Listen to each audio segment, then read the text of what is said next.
ஹரே கிருஷ்ணா. எல்லோருக்கும் எனது பணிவான நமஸ்காரங்கள். ஓம் நமோ பகவதே வாசுதேவாயாம். ஓம் நமோ பகவதே வாசுதேவாயாம். ஓம் நமோ பகவதே வாசுதேவாயாம். ஜெய ஸ்ரீ கிருஷ்ணா சைத்தன்யா பிரபு நித்யானந்தா ஸ்ரீ அத்வைதா கதாதாரா சிவசாரி கௌர பக்தவந்தா. ஹரே கிருஷ்ணா கிருஷ்ணா கிருஷ்ணா ஹரே ஹரே, ஹரே ராமா ராம ராம ஹரே ஹரே. பகவத்கீதை உண்மை உருவில் அத்தியாயம் 13. அத்தியாயத்தின் தலைப்பு இயற்கையும் அனுபவிப்பவனும் உணர்வும். பதங்கள் 8, 9, 10, 11, 12. மொழிபெயர்ப்பும் பொருளுரையும் வழங்கியவர் ஏசி பக்தி வேதாந்த சுவாமி ஸ்ரீல பிரபுபாதா, அகில உலக கிருஷ்ணா பக்தி கழக ஸ்தாபக ஆச்சாரியார். அடக்கம், கர்வமின்மை, அகிம்சை, பொறுமை, எளிமை, அங்கீகரிக்கப்பட்ட ஆன்மீக குருவை அணுகுதல், தூய்மை, தளராமை, சுய கட்டுப்பாடு, புலனுகர்ச்சி பொருள்களை துரத்தல், பொய் அகங்காரம் இல்லாதிருத்தல், பிறப்பு இறப்பு முதுமை நோய் ஆகியவற்றின் துன்பத்தினை கவனித்தல், குழந்தைகள், மனைவி, வீடு மற்றும் இதர பந்தத்திலிருந்து விடுபட்டு இருத்தல், விருப்பு வெறுப்புகளில் சமநிலை, என் மீதான நித்தியமான களங்கமற்ற பக்தி, தனிமையான இடங்களில் வாழ விரும்புதல், பொதுமக்களிடமிருந்து விலகி இருத்தல், ஆத்ம ஞானத்தின் முக்கியத்துவத்தை ஏற்றல், பரம சத்தியத்தை அறிவதற்கான தத்துவ ஆய்வு, இவை அனைத்தையும் நான் ஞானமாக அறிவிக்கின்றேன். இவற்றை தவிர மற்றவை அனைத்தும் அறியாமையே ஆகும். பொருளுரை. இங்கு விளக்கப்பட்டுள்ள ஞான முறையினை செயற்களத்தின் மூலக்கூறுகளுக்கு இடையிலான விளைவு என்று சிறுமதி படைத்த நபர்கள் சில சமயங்களில் தவறாக புரிந்து கொள்கின்றனர். ஆனால் உண்மையில் இதுவே ஞானத்திற்கான சரியான வழிமுறையாகும். இவ்வழிமுறையை ஏற்றுக்கொண்டால் மட்டுமே பூரண உண்மையை அணுகுவதற்கான வாய்ப்பு உண்டு. மேலே குறிப்பிடப்பட்டபடி இவ்வழிமுறை 24 மூலக்கூறுகளுக்கு இடையிலான விளைவு அல்ல. உண்மையில் அந்த மூலக்கூறுகளின் பந்தத்திலிருந்து விடுபடுவதற்கு இதுவே வழியாகும். இவ்வுடல் 24 மூலக்கூறுகளால் உண்டாக்கப்பட்ட கூண்டு போன்றது. இத்தகு உடலினால் கட்டுண்ட ஆத்மா பிணைக்கப்பட்டுள்ளது. இதற்கு இங்கு விவரிக்கப்பட்டுள்ள ஞான வழிமுறை அதிலிருந்து விடுபடுவதற்கு உண்டானதாகும். ஞான வழிமுறையாக இங்கு விளக்கப்பட்டவை அனைத்திலும் மிக முக்கியமான கருத்து 11ஆம் பதத்தின் முதல் வரியில் விளக்கப்பட்டுள்ளது. ஞானத்தின் வழிமுறை பகவானிடம் களப்பற்ற பக்தி தொண்டு செய்வதில் முற்று பெறுகின்றது. எனவே பகவானுடைய தெய்வீக தொண்டை அடையாவிடில் அல்லது அடைய முடியாவிடில் இதர 19 விஷயங்களுக்கு எவ்வித மதிப்பும் இல்லை. ஆனால் பூரண கிருஷ்ண உணர்வுடன் ஒருவன் பக்தி தொண்டை ஏற்றால் இதர 19 விஷயங்களும் தாமாகவே அவனுக்குள் வளர்ச்சி பெறும். பக்தி தொண்டின் தளத்தை அடைந்தவனிடம் ஞானத்திற்கான அனைத்து நற்குணங்களும் வளரும். 8வது பதத்தில் குறிப்பிடப்பட்டுள்ள ஆன்மீக குருவை ஏற்றல் என்னும் கொள்கை அத்தியாவசியமானதாகும். பக்தி தொண்டை ஏற்றுக்கொள்பவனுக்கும் அது மிகவும் முக்கியமானது. அங்கீகாரம் பெற்ற ஆன்மீக குருவை ஏற்கும் போது ஒருவனது தெய்வீக வாழ்வு தொடங்குகின்றது. பரமபுருஷ பகவானான ஸ்ரீ கிருஷ்ணர் ஞானத்தின் இத்தகு வழிமுறையே உண்மையான பாதை என்று தெளிவாக கூறுகின்றார். இதற்கு அப்பாற்பட்டு எதை கற்பனை செய்தாலும் அது அபத்தமானதாகும். இங்கே விளக்கப்பட்ட ஞானத்தின் விஷயங்கள் ஒவ்வொன்றும் பின்வருமாறு ஆய்ந்து அறியப்பட வேண்டும். அடக்கம் என்றால் பிறரால் மதிக்கப்படுவதில் திருப்தி அடைய ஒருவன் ஆவலாக இருக்கக்கூடாது என்று பொருள். பௌதிகமயமான வாழ்க்கை பிறரிடமிருந்து மரியாதையை பெற நம்மை தூண்டுகின்றது. ஆனால் தான் இந்த உடலல்ல என்பதை அறிந்து பக்குவ ஞானத்தில் இருக்கும் மனிதனின் கண்ணோட்டத்தில் மரியாதையும் சரி அவமரியாதையும் சரி இவ்வுடலை சார்ந்த அனைத்தும் உபயோகமற்றவை. வஞ்சகமான இந்த ஜடசக்தியின் பின் ஒருவன் ஆவலாக பறக்கக்கூடாது. மக்கள் தங்களது மதத்தின் அடிப்படையில் புகழ் பெற வேண்டும் என்பதில் மிகவும் ஆவலாக உள்ளனர்.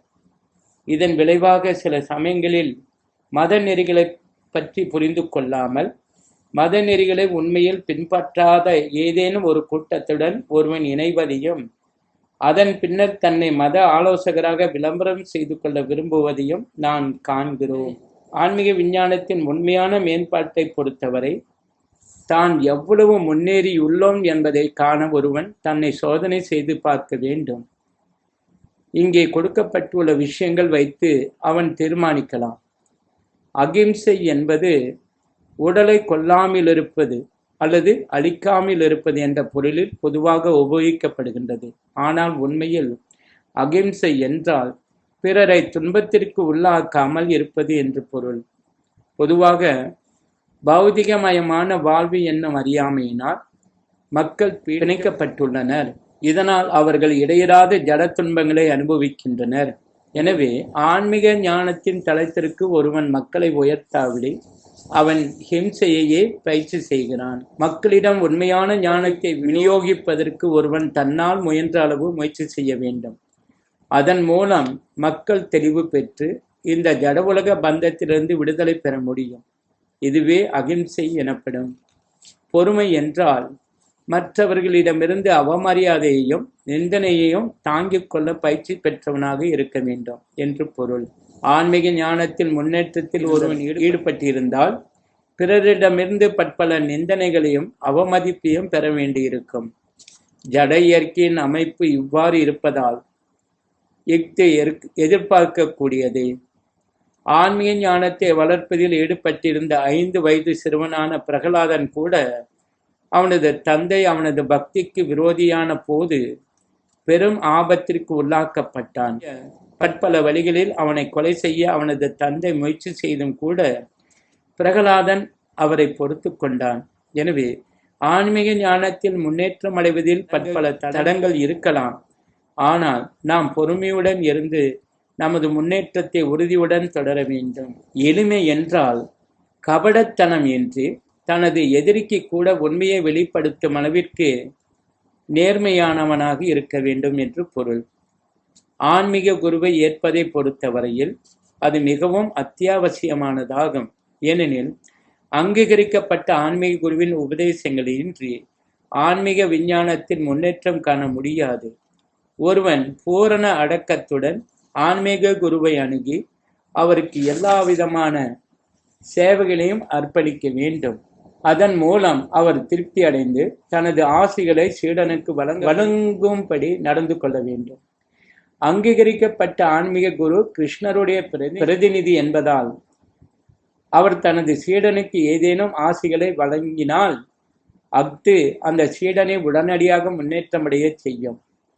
அவன் ஒழுக்க நெறிகளை கடைபிடிக்காவிட்டாலும் கூட வேறு விதமாக கூறினால் எதிர்பார்ப்புகள் ஏதுமின்றி ஆன்மீக குருவுக்கு சேவை செய்பவனால் ஒழுக்க நெறிகளை சுலபமாக பின்பற்ற முடியும். தூய்மையுடன் இருத்தல் ஆன்மீக வாழ்வில் முன்னேறுவதற்கு மிகவும் அவசியமாகும். தூய்மையில் 2 வகை உண்டு: புறத் தூய்மை, அகத் தூய்மை. புறத் தூய்மை என்பது நீராடுவதை குறிக்கும். ஆனால் அகத் தூய்மைக்கு எப்போதும் கிருஷ்ணரையே நினைக்க வேண்டும்.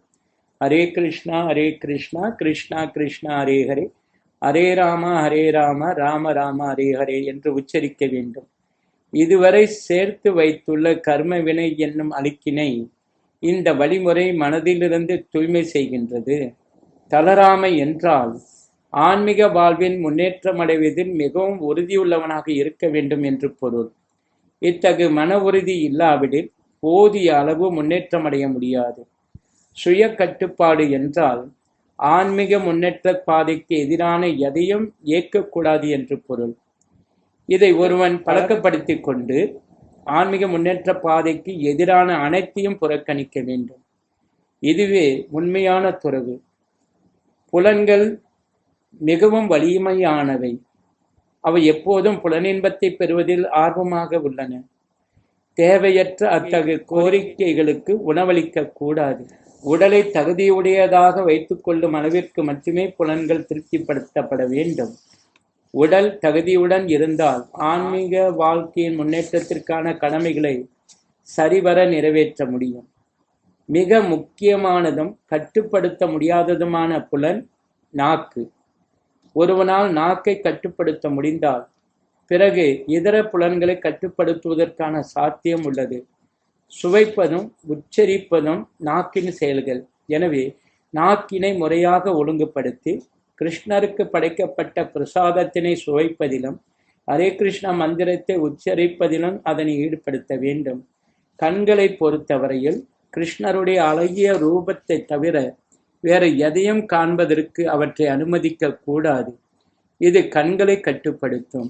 அதுபோலவே காதுகளை கிருஷ்ணரை பற்றி கேட்பதிலும் மூக்கினை கிருஷ்ணருக்கு அர்ப்பணிக்கப்பட்ட மலர்களை நுகர்வதிலும் ஈடுபடுத்த வேண்டும். இதுவே பக்தி தொண்டின் வழிமுறையாகும். மேலும் பகவத்கீதையானது பக்தி தொண்டின் விஞ்ஞானத்தினை மட்டுமே விளக்குகின்றது என்பதை இங்கிருந்து புரிந்து கொள்ளலாம். பகவத்கீதையின் முக்கியமான குறிக்கோள், ஒரே குறிக்கோள், பக்தி தொண்டே. பகவத்கீதையின் அறிவற்ற கருத்துரையாளர்கள் வாசகரின் மனதை மற்ற விஷயங்களை நோக்கி திசை திருப்ப முயற்சி செய்கின்றனர். ஆனால் பகவத்கீதையில் பக்தி தொண்டை தவிர வேறு எந்த விஷயமும் கிடையாது.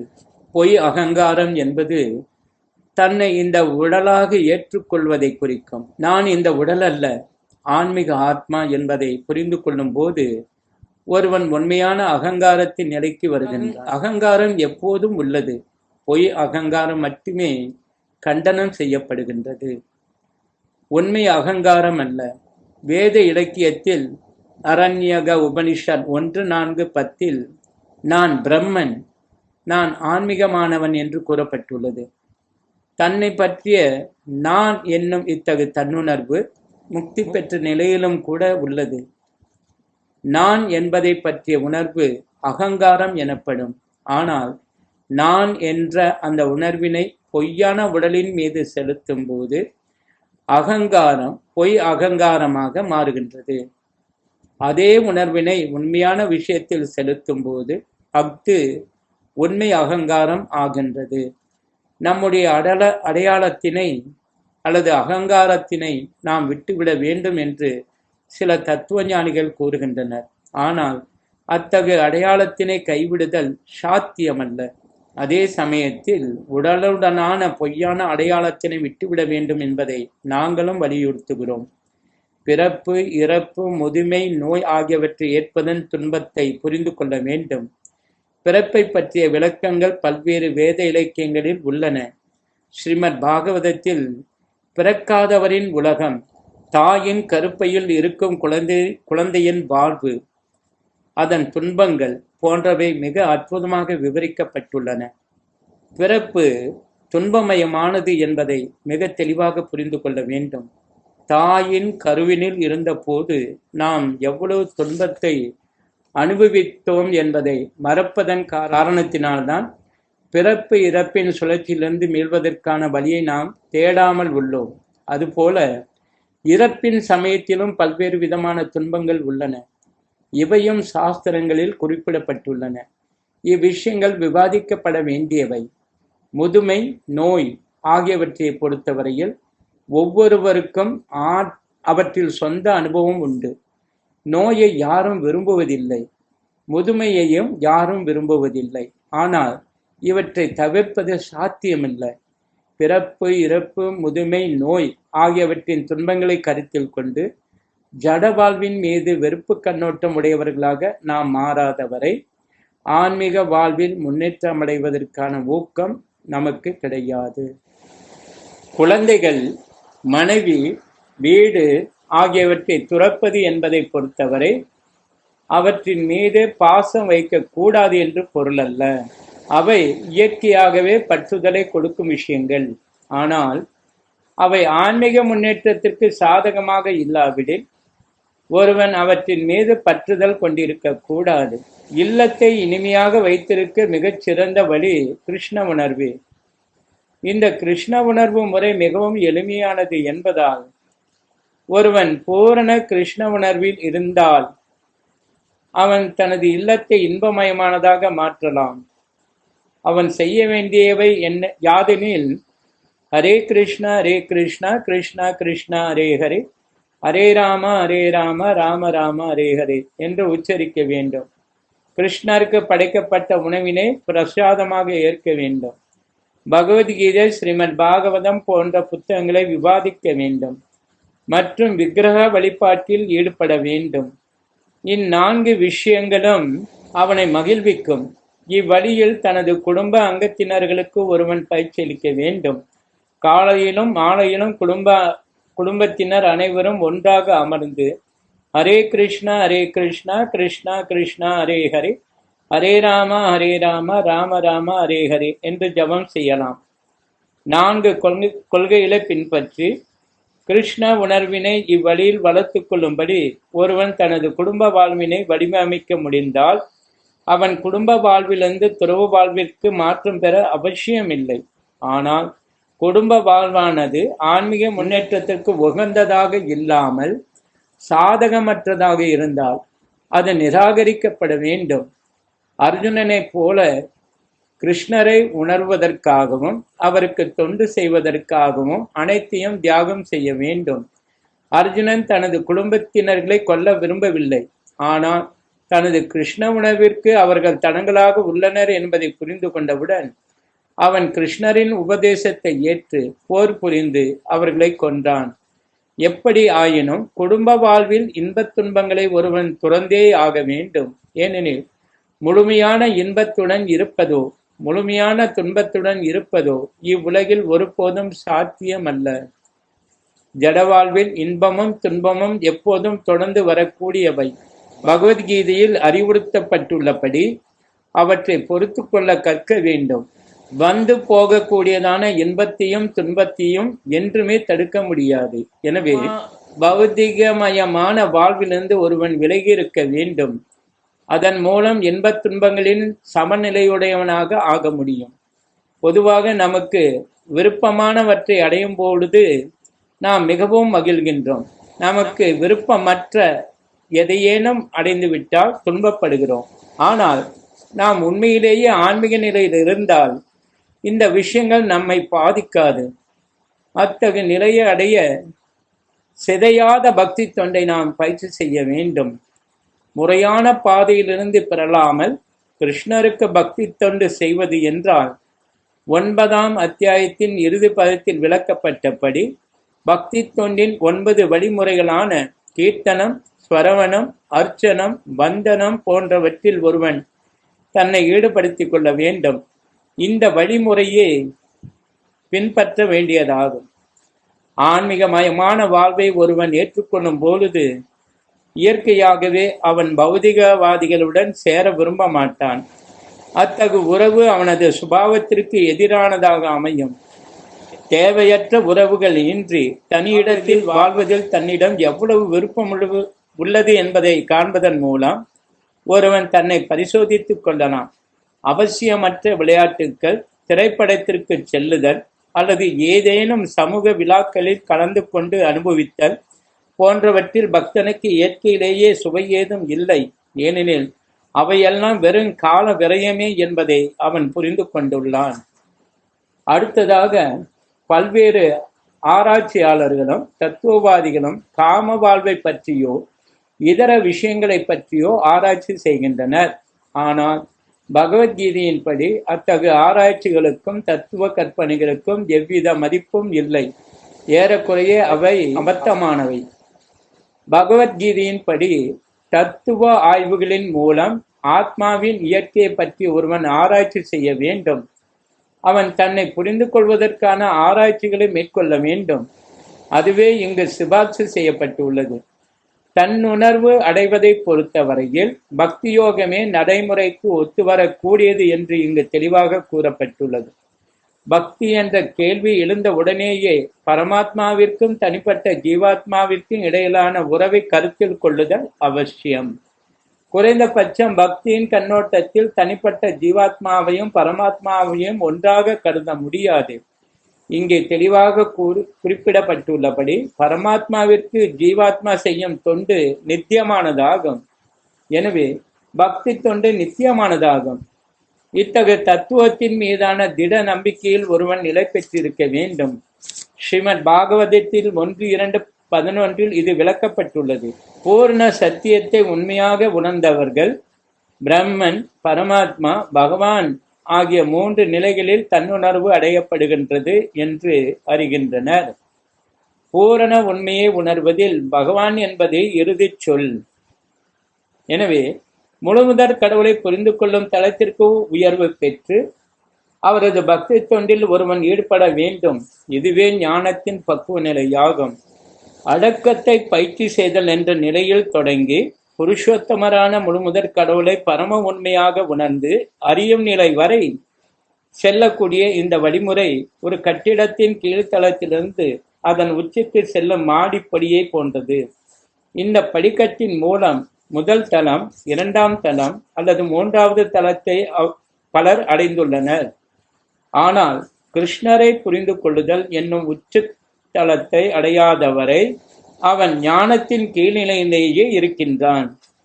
யாரேனும் இறைவனுடன் போட்டியிட்டுக் கொண்டு அதே சமயத்தில் ஆன்மீக ஞானத்தில் முன்னேற்றம் அடையவும் விரும்பினால் அவன் விருத்தி அடைவான். பணிவு என்பது இல்லாவிடில் புரிந்து கொள்ளுதல் என்பது சாத்தியமில்லை என்று இங்கு தெளிவாக கூறப்பட்டுள்ளது. தன்னையே கடவுளாக நினைத்தல் கர்வத்தின் மிக உயர்ந்த நிலையாகும். ஜட இயற்கையின் கடுமையான சட்டங்களினால் ஜீவாத்மா எப்போதும் உதைப்படுகிறான். இருப்பினும் அறியாமையின் காரணத்தால் நானே கடவுள் என்று அவன் நினைக்கின்றான். எனவே ஞானத்தின் தொடக்கம் பணிவுடன் இருத்தல். பணிவுடன் இருந்து தான் முழுமுதற் கடவுளுக்கு கீழ்ப்பட்டவன் என்பதை ஒருவன் அறிந்து கொள்ள வேண்டும். முழுமுதற் கடவுளுக்கு எதிராக பணிவின்றி இருந்த காரணத்தால் அவன் ஜட இயற்கைக்கு கீழ்ப்பட வேண்டியுள்ளது. இந்த உண்மையை அறிந்து இதில் பூரண நம்பிக்கை உள்ளவனாக ஒருவன் இருக்க வேண்டும். श्री श्रीमद् भगवद गीता की जय, श्रील प्रभुपाद की जय, गौर ब्रह्मानंदे हरे हरि बोल।